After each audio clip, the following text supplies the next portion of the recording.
हम लोग foreign exchange rate को पढ़ रहे हैं Yes. और फॉरेन एक्सचेंज रेट में हम लोग पिछले वाले क्लास में पढ़े हुए थे कि फ्लेक्सिबल एक्सचेंज रेट ना, फ्लेक्सिबल एक्सचेंज रेट में हम लोग पढ़े हुए थे कि फॉरेन एक्सचेंज के डिमांड और सप्लाई के बेस पर इक्विलिब्रियम एक्सचेंज रेट या पार रेट ऑफ एक्सचेंज या फ्री एक्सचेंज रेट को हम लोग कैसे कैलकुलेट करते हैं। ठीक है, ये इसका तीसरा नाम है जो तुम्हारे बुक में नहीं है। नाम क्या है उसका? Free exchange rate. ठीक है, फ्री एक्सचेंज रेट किस चीज पर बेस होता है? वो डिमांड और सप्लाई पर। आज हम लोग आगे बढ़ते हैं फिक्स्ड एक्सचेंज रेट की तरफ।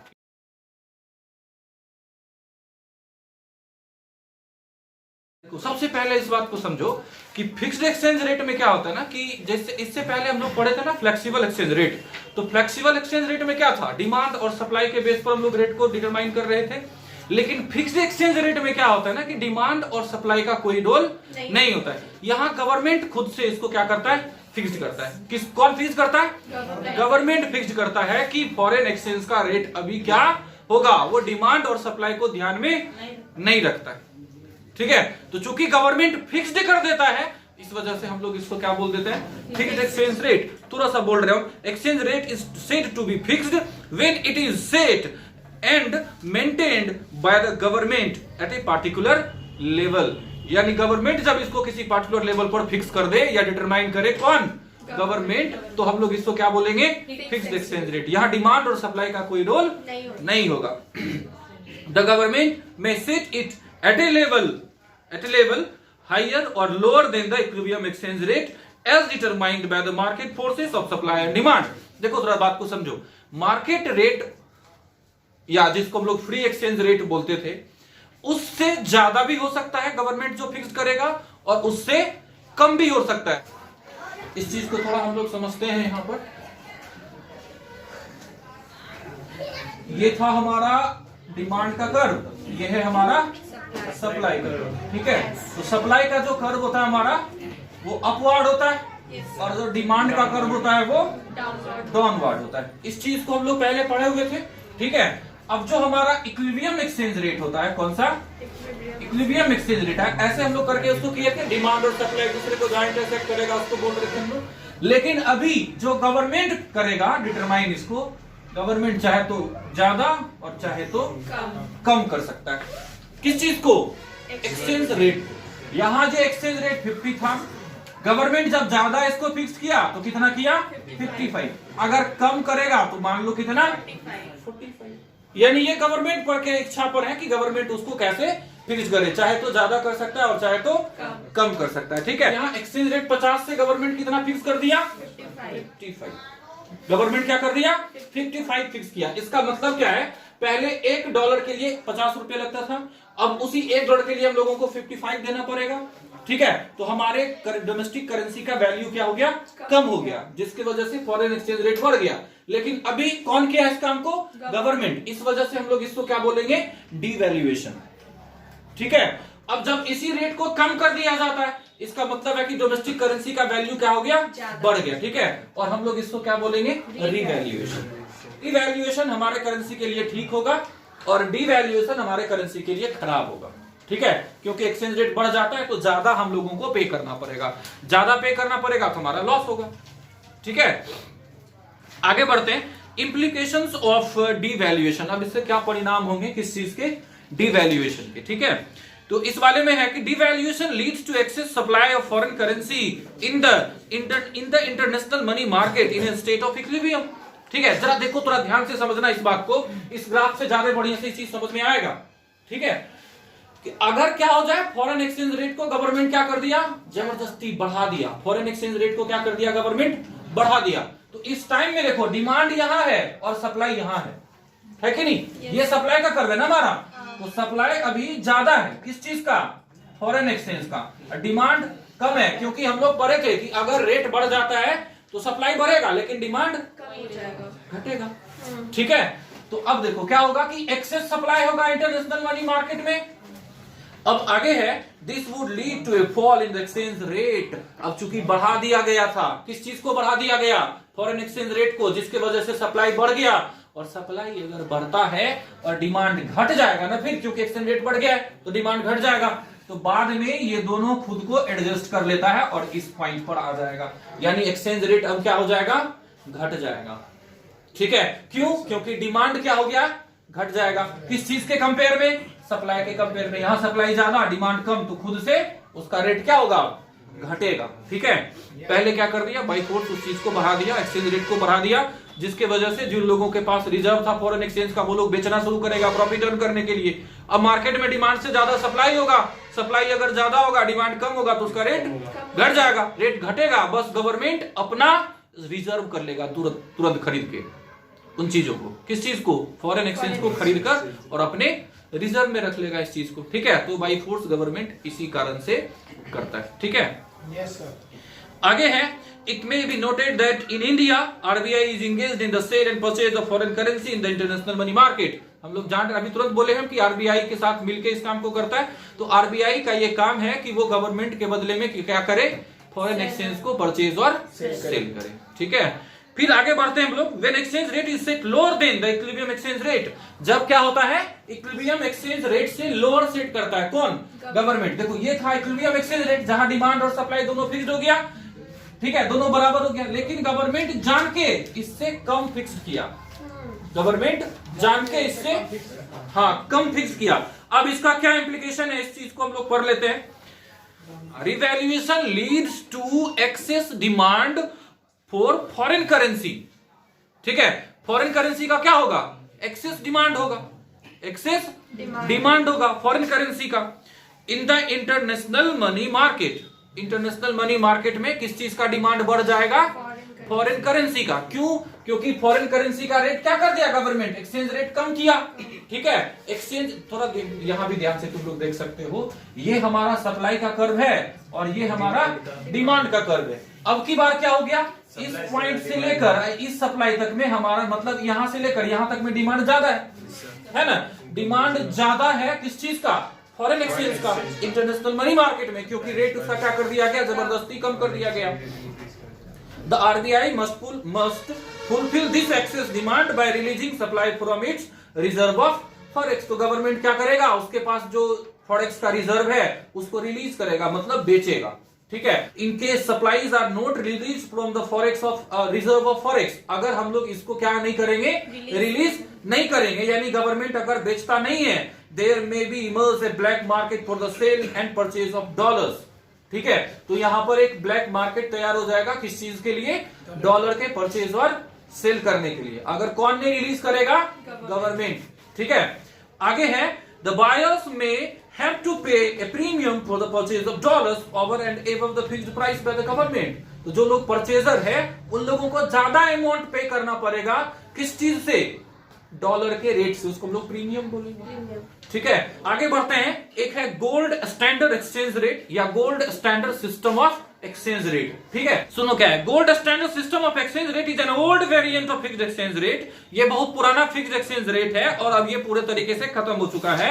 According to the system prevalent in most countries prior to 1920s, 1920 के पहले ही ये चीज था। ठीक है, अब पूरे तरीके से खत्म है। Gold was taken as common unit of parity between countries, between currencies of different countries. ठीक है, तो डिफरेंट कंट्री के करेंसीज के बीच में गोल्ड को रखा गया पैरिटी के रूप में। ठीक है, यानी गोल्ड से कंपेयर किया गया डिफरेंट टाइप के करेंसीज को। ठीक है, आगे है, each country was to define value of its currency in terms of gold. Accordingly value of one currency in terms of the other currency was fixed according to gold value of each currency। अब मान लो कि $1 में और ₹1 में, ठीक है, ₹1 में मान लो कि अगर 1 ग्राम गोल्ड है, ठीक है, ₹1 में कितने का, 1 ग्राम गोल्ड। ठीक है, और $1 से 4 ग्राम गोल्ड हम लोग ले सकते हैं, मान लो, बस 1920 का बात है। ठीक है, तो इसका मतलब है कि यहां ग्राम के साथ हम लोग देख रहे हैं, यानी गोल्ड के साथ देख रहे हैं, तो इसका मतलब ये हुआ कि ₹4 बराबर $1। ₹4 बराबर $1, मतलब ये कि अगर हम लोग ₹4 देंगे तो बदले में हम लोगों को $1 मिलेगा। आगे बढ़ते हैं मैनेज्ड फ्लोटिंग की तरफ। ठीक है, मैनेज्ड फ्लोटिंग का दूसरा नाम दिया गया डर्टी फ्लोटिंग। इसमें इन दोनों चीजों का फीचर है। किन दोनों चीजों का, फिक्स्ड का भी और फ्लेक्सिबल का भी। अब इसका नाम डर्टी फ्लोटिंग क्यों दिया गया? ठीक है, क्योंकि फ्री एक्सचेंज रेट के थ्रू ये एक्सचेंज हमारा जो पार रेट ऑफ एक्सचेंज है ये डिटरमाइन हुआ है 50, लेकिन गवर्नमेंट अब इसमें कुछ छेड़छाड़ करेगा। कौन? गवर्नमेंट किसके साथ मिलकर? आरबीआई के साथ मिलकर। ठीक है, जब ऐसा हो तो हम लोग इसको क्या बोलेंगे? मैनेज्ड फ्लोटिंग एक्सचेंज रेट, ठीक है, या फिर डर्टी फ्लोटिंग एक्सचेंज रेट। ठीक है, सुनो जरा इसके बारे में। Even when exchange rate is determined by the force of supply and demand, या अभी हम क्या बताए थे कि डिमांड और सप्लाई के बेस पर ही एक्सचेंज रेट फिक्स हुआ है। ठीक है, तो एक्सचेंज रेट फिक्स हुआ डिमांड और सप्लाई के बेस पर। At times the central bank यानी RBI intervenes to manage the exchange rate so that it does not slip out the desired limits। ठीक है, यानी लेकिन अब इस बीच में कौन आ जाएगा? आरबीआई। एक्सचेंज रेट इतना डिटरमाइन हुआ, लेकिन आरबीआई गवर्नमेंट के यहाँ में या गवर्नमेंट के बदले में अब कौन आएगा? आरबीआई। ठीक है, और वो इस चीज को मैनेज करने का कोशिश करेगा कि ये ना तो बहुत ज्यादा हो जाए और ना ही बहुत कम हो जाए। ठीक है, तो हम लोग इसको क्या बोल देंगे? डर्टी फ्लोटिंग या मैनेज फ्लोटिंग एक्सचेंज रेट। ठीक, गवर्नमेंट इस चीज को या आरबीआई इस चीज को कैसे करता है? या तो सेल करके या फिर परचेज करके। किस चीज को? फॉरेक्स को, यानी कि फॉरेन एक्सचेंज को। ठीक है, इसका क्या कंपोनेंट है, क्यों हम लोग फॉरेन एक्सचेंज का डिमांड करते हैं, ये अभी तुरंत लिखा हुआ है। सबसे पहले है रीपेमेंट ऑफ इंटरनेशनल लोन, विदेश से लिए हुए लोन के किस चीज के लिए? रीपेमेंट करने के लिए। जिस कंट्री से लोन लिए उस कंट्री के लोन को पेमेंट करने के लिए। सेकंड क्या है? Investment in rest of the world, किसी दूसरे देश में जाकर इन्वेस्टमेंट के लिए। तो जिस कंट्री में इन्वेस्टमेंट करेंगे वहां का करेंसी चाहिए होगा हम लोगों को। थर्ड है इंपोर्ट्स, विदेश से खरीदने के लिए, चीजों को खरीदने के लिए विदेश से। फोर्थ है डायरेक्ट परचेजेज अब्रॉड। क्या है डायरेक्ट परचेजेज अब्रॉड? ये क्या होता है? जब हमारे लोग यहां से इलाज के लिए किसी दूसरे कंट्री में जाए, यहां से पढ़ने के लिए किसी दूसरे कंट्री में जाए, यहां से घूमने के लिए किसी दूसरे कंट्री में जाए, ठीक है, तो वहां पर हम लोगों को खर्च करना पड़ेगा, है ना? खर्च करना पड़ेगा अलग अलग चीजों को खरीदने के लिए, जिसको खरीदने को हम लोग क्या बोलेंगे? Direct purchases. ठीक है, इसके बाद आगे बढ़ते हैं ग्रांट्स एंड डोनेशन, किसी दूसरे कंट्री में ग्रांट अनुदान या फिर दान देने के लिए। ठीक है, अब उस देश में जाकर इंडियन करेंसी देंगे तो कोई काम का नहीं, उस कंट्री का जो होगा फॉरेन एक्सचेंज वही हम लोगों को देना पड़ेगा। इसके बाद है पेमेंट्स ऑफ इनकम। ठीक है, जो लोग वहां के हम लोगों के यहाँ पे कमाते हैं उन लोगों को पेमेंट में करने के लिए क्या है? Demand for foreign exchange in the domestic economy also rises for payment of factor incomes, rent, interest, profit, dividend and wages which are sent abroad. यानी जो हम लोगों को क्या करना होगा? विदेश भेजना होगा। और आखिरी एक चीज और है स्पेकुलेटिव ट्रेडिंग। स्पेकुलेटिव ट्रेडिंग किस लिए होता है भाई? लाभ कमाने के लिए। किस चीज के लिए? लाभ कमाने के लिए, बिजनेस पर्पज से। यानी एक बार में खरीद लेना और फिर उसको सेल करना जब उसका रेट क्या हो जाएगा? बढ़ेगा। ठीक है, तो ये बिजनेस का एक तरीका है। ठीक है, फॉरेन एक्सचेंज को परचेज करना। Components of supply of foreign exchange या फॉरेन करेंसी और सोर्सेस ऑफ फॉरेन एक्सचेंज। अब हमारे पास फॉरेन एक्सचेंज आएगा कहां से? डिमांड तो हम लोग देख लिया कि हम लोगों को चाहिए क्या, मतलब किन चीजों के लिए चाहिए। अब है कि हम लोगों को मिलेगा कहां से। ठीक है, कैसे हम लोगों के पास फॉरेन एक्सचेंज आता है? सबसे पहले क्या है? एक्सपोर्ट्स। सबसे पहले क्या है? एक्सपोर्ट्स, यानी विदेश में अगर हम लोग सामानों को क्या करेंगे? बेचेंगे। ठीक है, जिसको हम लोग एक्सपोर्ट बोलेंगे, वहां से फॉरेन एक्सचेंज सबसे ज्यादा आता है। ठीक है, सेकंड क्या है? Investment from rest of the world. Investment from rest of the world, यानी विदेशी लोग जब हमारे यहाँ किसी चीज का इन्वेस्टमेंट करेंगे, ठीक है, अपना हो सकता है कि वो अपना फैक्ट्रीज लगा दिया, इंडस्ट्रीज लगा दिया, तो वहां से पैसा इधर के तरफ आएगा। थर्ड क्या है? Direct purchases by rest of the world. Direct purchases by rest of the world, यानी विदेशी लोग जो यहाँ घूमने आए हैं वो लोग यहाँ आकर चीजों को खरीदे और चीजों पर खर्च किए। ठीक है, फोर्थ है loans from rest of the world, विदेश से लोन लेना, विदेश से लोन लेना। इसके बाद क्या है? Grants and donations from rest of the world, विदेश से अनुदान या फिर विदेश से या फॉरेन से, ठीक है, या फिर रेस्ट ऑफ द वर्ल्ड से हम लोगों को दान मिला। ठीक है, कोरोना वाले टाइम में ढेर सारा पैसा आया था इस टाइम में। ठीक है, इसके बाद क्या है? Income received. हमारे लोग भी तो विदेश में जाके काम करते हैं, विदेश में जाकर काम करते हैं। अब मान के चलो कि कोई तुम में से कोई एनआरआई हो गया, नॉन रेसिडेंट इंडियन, वो लोग विदेश में जाके कमा रहे हैं, उसके मम्मी पापा यहाँ रह रहे हैं, मम्मी पापा यहाँ रह रहे हैं, तो वो लोग पैसा वहां कमाएगा, भेजेगा यहाँ। अगर अच्छे बच्चे बनोगे तो क्या यहाँ तुम्हारे जो मम्मी पापा रह रहे हैं उनको तो सर्वाइवल के लिए चाहिए होगा ना कुछ पैसा, जो तुमको वहां से यहाँ भेजना होगा। कमाओगे तुम लोग डॉलर में तो भेजोगे भी डॉलर उधर से, क्या? तो फिर फॉरेन एक्सचेंज क्या होगा? हमारे कंट्री में आएगा। इनकम रिसिप्ट, इनकम रिसिप्ट के बाद क्या है? Remittance by the non resident, यही चीज अभी हम बता रहे थे, ठीक है। इनकम में क्या होगा? हम लोग यहाँ बैठकर विदेश के लोगों का काम करेंगे जिसके बदले हम लोगों को फॉरेन एक्सचेंज मिलेगा। अब एक चीज है यहाँ पे कि फॉरेन एक्सचेंज मार्केट क्या होता है? क्या है?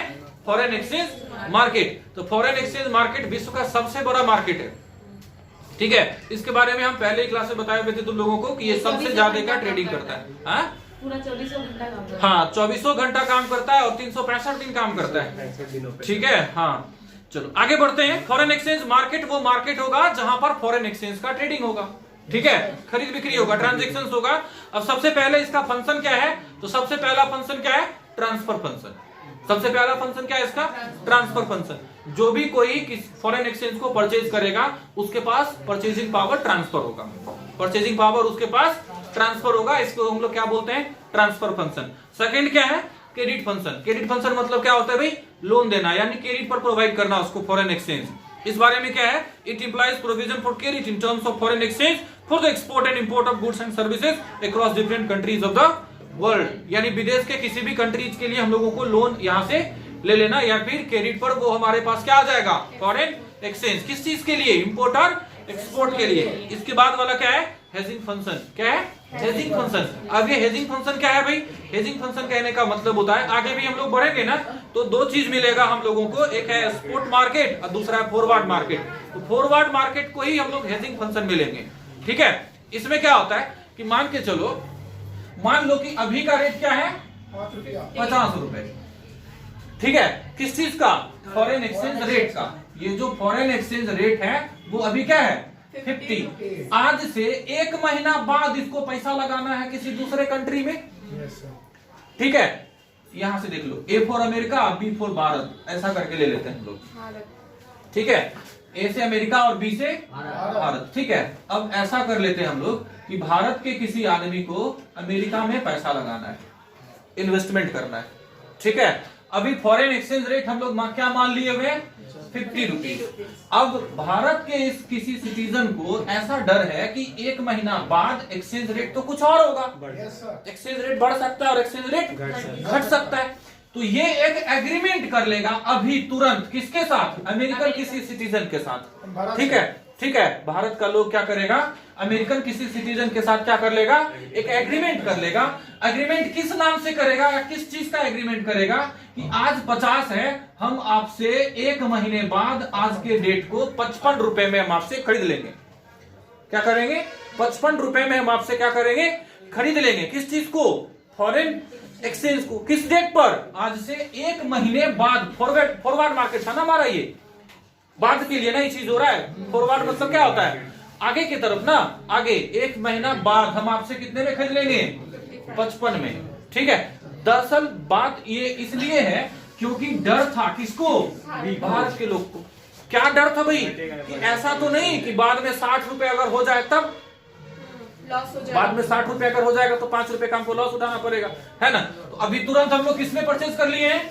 55। अब फ्यूचर में रेट चाहे 60 हो जाए या रेट चाहे 45 हो जाए, इन दोनों में से चाहे कुछ भी, हमको पेमेंट किस रेट से करना होगा? 55 के रेट से। अगर मान के चलो 60 हो गया तो 5 रुपए का प्रॉफिट हो गया, ठीक है। रेट अगर 45 हो गया, ठीक है, तो इसको 10 रुपए का प्रॉफिट हो जाएगा। अमेरिका, हाँ, अमेरिकन किसी सिटीजन जिससे हम लोग परचेज कर रहे हैं, ठीक है। बात समझ में आया? इसको हम लोग कौन सा मार्केट बोलेंगे? ठीक है, हेजिंग फंक्शन ऑफ ये फॉरेन एक्सचेंज मार्केट। अब आगे बढ़ते हैं ऑपरेशन ऑफ फॉरेन एक्सचेंज में। ऑपरेशन ऑफ फॉरेन एक्सचेंज में लेंगे, स्पॉट मार्केट आता है हमारा। 2 टाइप का हमारा इसमें काम होता है, एक होता है स्पॉट मार्केट का, दूसरा क्या होता है हमारा? फॉरवर्ड मार्केट का। तो फॉरवर्ड मार्केट वाला फंक्शन समझ में आया?